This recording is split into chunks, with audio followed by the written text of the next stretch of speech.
প্রিয় বন্ধুরা, আজকের পর্বে আলোচনা করব মাধ্যমিক এবিটি এর টেস্ট পেপার থেকে তোমাদের 844 এবং 889 এই দুটো পৃষ্ঠার এমসিকিউ এবং এসএকিউ প্রশ্নের উত্তরগুলো নিয়ে আলোচনা করব। তাই তোমরা অবশ্যই প্রথম থেকে শেষ পর্যন্ত কিন্তু দেখে নাও এবং এই প্রশ্নগুলো অবশ্যই তোমরা ভালো করে প্র্যাকটিস করে নিও। অবশ্যই এসএকিউ প্রশ্নের উত্তরগুলো যেমন শুদ্ধ অশুদ্ধ, শূন্যস্থান পূরণ, দু একটি শব্দের উত্তর এবং বাম দিকের স্তম্ভ ডান দিকের এগুলো কিন্তু তোমরা খাতাতে অবশ্যই লিখে নিও, বা তোমরা যদি পেন দিয়ে বইতে লিখতে পারো তাতেও হবে। তো দেখো, প্রথম 844 নম্বর পৃষ্ঠা। প্রথমে এমসিকিউগুলো তোমাদেরকে একটু দেখিয়ে দিই। আবহবিকার ও ক্ষয়ীভবনের প্রভাবে ভূপৃষ্ঠের নিচের স্তর উন্মুক্ত হওয়ার যে প্রক্রিয়া তাকে নগ্নীভবন বলে। হিমবাহ অধ্যুষিত অঞ্চলে বদ্বীপের মতো দেখতে ত্রিকোণাকার যে ভূমিরূপ তাকে কি বলা হয়? এর উত্তর লিখবে কেম। বায়ুর চাপ মাপার যে একক মিলিবার। কোনটি অধঃক্ষেপণ নয়? কুয়াশা। কোন নদীতে বানডাকা দেখা যায়? হুগলি নদীতে। শৈবাল সাগর দেখা যায় আটলান্টিক মহাসাগরে। নেক্সট, নমামি গঙ্গে এই প্রকল্পের প্রধান উদ্দেশ্য কি? গঙ্গার দূষণ নিয়ন্ত্রণ করা। তেজস্ক্রিয় বজ্রের প্রধান উৎস কি? পারমাণবিক বিদ্যুৎ কেন্দ্র। ভারতের নবীনতম যে রাজ্য সেটা হচ্ছে তেলেঙ্গানা, যেটা কিনা অন্ধ্রপ্রদেশ রাজ্য ভেঙে গঠিত হয়েছে। প্রিয় বন্ধুরা, তোমরা কমেন্টে জানাও যে অন্ধ্রপ্রদেশ রাজ্য ভেঙে তেলেঙ্গানা যে নতুন রাজ্য তৈরি হয়েছে কত সালে হয়েছে। যদি না জানো অবশ্যই প্রশ্নটা তোমরা কমেন্টে লিখে দেবে, আমি তোমাদের উত্তরকে দিয়ে দেবো।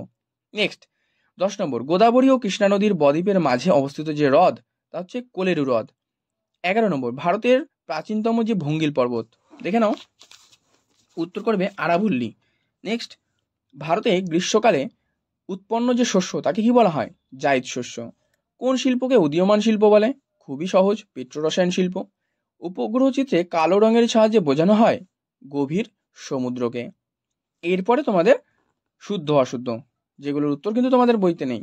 দেখো, প্রথম প্রশ্ন, মরু অঞ্চলে অবশিষ্ট যে পাহাড় তাকে মোনাডনক বলে বা মোনাডনক নামে পরিচিত? না, ভুল, এটা মানে অশুদ্ধ। সূর্য থেকে পৃথিবীতে যে আলো আসে তা ক্ষুদ্র তরঙ্গের? হ্যাঁ, সঠিক। ভারতের অরণ্য গবেষণাগার দেরাদুনে অবস্থিত? সঠিক। সমুদ্র জলের অনুভূমিক সঞ্চালনকে সমুদ্র তরঙ্গ বলে? ভুল। কাগজ একটি অজৈব ভঙ্গুর বজ্রের উদাহরণ? ভুল। একটি শুল্কমুক্ত বন্দর কান্ডালা?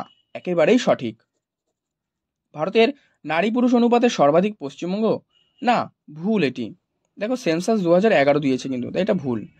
এরপরে উপযুক্ত শূন্যস্থান পূরণ। আচ্ছা, মরু অঞ্চলে শুষ্ক নদীখাতগুলোকে কি বলে? উত্তর লিখবে ওয়াদি বলে। বায়ুর চাপ মাপা হয় মিলিবার এককে। নেক্সট, কাকে মানে শূন্যস্থানকে ড্যাশকে ভারতের সিলিকন ভ্যালি বলে? বেঙ্গালুরুকে। সোনালী পানীয় বলা হয় চাকে। নেতাজি সুভাষচন্দ্র বোস আন্তর্জাতিক বিমানবন্দর কোন শহরে অবস্থিত? কলকাতা। ড্যাশ হলো ভারতের বৃহত্তম হিমবাহ? সিয়াচেন। ভূ বৈচিত্র্য সূচক মানচিত্রের সমোন্নতি রেখাগুলি কি রং দ্বারা দেখানো হয়? এটা লিখবে বাদামি। এবারে একটা দুটো শব্দ উত্তর। 2.3, বহিঃবিধৌত সমভূমি নদী দ্বারা বিচ্ছিন্নতাকে কি বলে? লিখবে ভ্যালি ট্রেন। আকাশে মেঘের পরিমাণ কোন এককে মাপা হয়? অক্টাস। পাঞ্জাবে নিচু প্লাবনভূমিকে স্থানীয় ভাষায় কি বলে? বেট। ভারতের কফি গবেষণাগার কোথায় অবস্থিত? লিখবে চিকমাগালুরু। ভারতের একটি উষ্ণ স্থানীয় বায়ুর নাম লু। প্রাকৃতিক সৌরপদ্মা কোন স্তরকে বলা হয়? ওজোন স্তর। দীর্ঘতম সড়কপথ NH-44। এরপরে তোমাদের স্তম্ভ রয়েছে। শীতকালীন বৃষ্টিপাত করমণ্ডল উপকূল। গ্যাসীয় বজ্র CFC মানে ক্লোরোফ্লুরোকার্বন। ইন্দিরা পয়েন্ট ভারতের দক্ষিণতম বিন্দু। দূর সংবিধান সেন্সর। এবারে দেখে নাও পরবর্তী পেজ।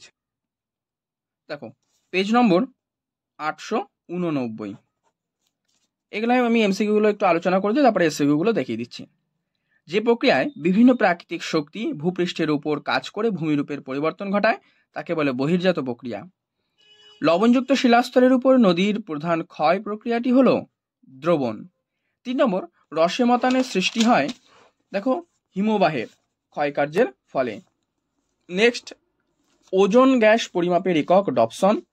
লা নিনোর প্রভাব দেখা যায় প্রশান্ত মহাসাগরে। পৃথিবীর বৃহত্তম মগ্নচড়া গ্র্যান্ড ব্যাংক। নিম্নলিখিতের মধ্যে বলছে বিষাক্ত বজ্র। আচ্ছা, এটা হচ্ছে পারদ, এটাই কিন্তু বিষাক্ত বজ্র, ঠিক আছে। ভারতের সংবিধানের স্বীকৃত ভাষা 22টা। দক্ষিণ ভারতের সর্বোচ্চ শৃঙ্গ আনাইমুদি। পশ্চিম বাহিনী নদীগুলির মধ্যে দীর্ঘতম নর্মদা। নেক্সট, উত্তর পশ্চিম ভারতে গ্রীষ্মকালে প্রবাহ দেখা যায় আধি। ভারতের এটা লিখবে উত্তর পশ্চিম ভারতে গ্রীষ্মকালে দেখা যায় আধি হবে এটা। ভারতের বৃহত্তম চা উৎপাদক রাজ্য এটা হচ্ছে অসম। দক্ষিণ ভারতে ম্যানচেস্টার বলা হয় কোয়েম্বাটুরকে। নেক্সট 4 ডিগ্রি ব্যবধানে যে মানচিত্র প্রস্তুত হয় সেটা হচ্ছে মিলিয়ন শিট।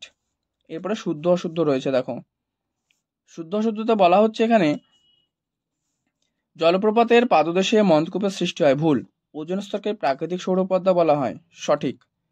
নিরক্ষীয় জলবায়ু অঞ্চলে ঋতু পরিবর্তন লক্ষ্য করা যায়, সঠিক। সূর্য এবং চন্দ্র যখন পৃথিবীর সাথে এক সমকোণে থাকে তখন তাকে সিজিকে বলে, ভুল।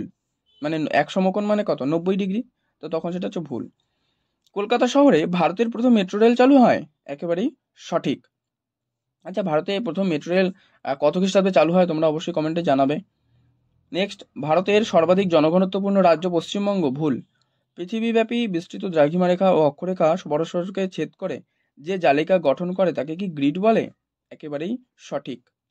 এরপরে তোমাদের যে পার্টটা রয়েছে শূন্যস্থান পূরণ। ঝুলন্ত উপত্যকায় নদী প্রবাহিত হলে তাকে কি বলে, জলপ্রপাত বলে, মানে জলপ্রপাতের সৃষ্টি হয় একে। বায়ুমণ্ডলে ওজন অনুযায়ী নাইট্রোজেনের শতাংশ জানতে হয়েছে, 78.08। বেঙ্গুয়েলা স্রোত কোন মহাসাগরে, আটলান্টিক মহাসাগরে প্রবাহিত হয়। হিজলি খাল কোন রাজ্যে অবস্থিত, ওয়েস্ট বেঙ্গল অর্থাৎ পশ্চিমবঙ্গে। উত্তরপ্রদেশে প্রাচীন পলি মৃত্তিকাকে কি বলা হয়, ভাঙর। দেখো হিজলি খালটা কিন্তু পশ্চিমবঙ্গ, যেখানে কিন্তু খড়গপুরে রয়েছে, ঠিক আছে। রাজ্য যেহেতু বলেছে তাহলে পশ্চিমবঙ্গ।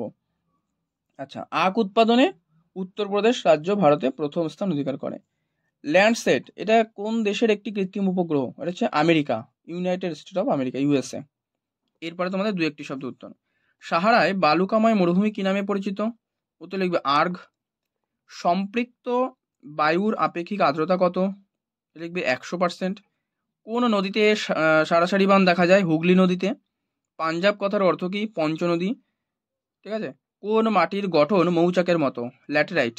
ভারতের সর্বাধিক জনঘনত্ব বিশিষ্ট রাজ্য বিহার। ভারতের একটি পরিপূরক বন্দর, হলদিয়া বন্দর। ভারতের প্রথম কৃত্রিম উপগ্রহ আর্যভট্ট। এবারে স্তম্ভ রয়েছে, দেখো তোমাদের যে প্রথম স্তম্ভ রয়েছে তার মধ্যে এখানে কিন্তু কালবৈশাখী দেওয়া রয়েছে, যার উত্তর করবে পশ্চিমবঙ্গে দেখা যায়। ঝুম চাষ স্থানান্তর কৃষি, মরুদ্যান মরুবসতি অঞ্চল, আর কান্ডালা কিন্তু একটা শুল্কমুক্ত বন্দর। দেখো তোমাদের তাহলে এই যে আজকে দুটো সেট নিয়ে আলোচনা করা হলো, বাকি যে কটা রয়েছে পরবর্তী সেটে আমি আলোচনা করব। অবশ্যই তোমরা এই পর্বটি তোমার বন্ধুদের মধ্যে শেয়ার করে দিও, তাহলে কিন্তু তারাও খুবই উপকৃত হবে।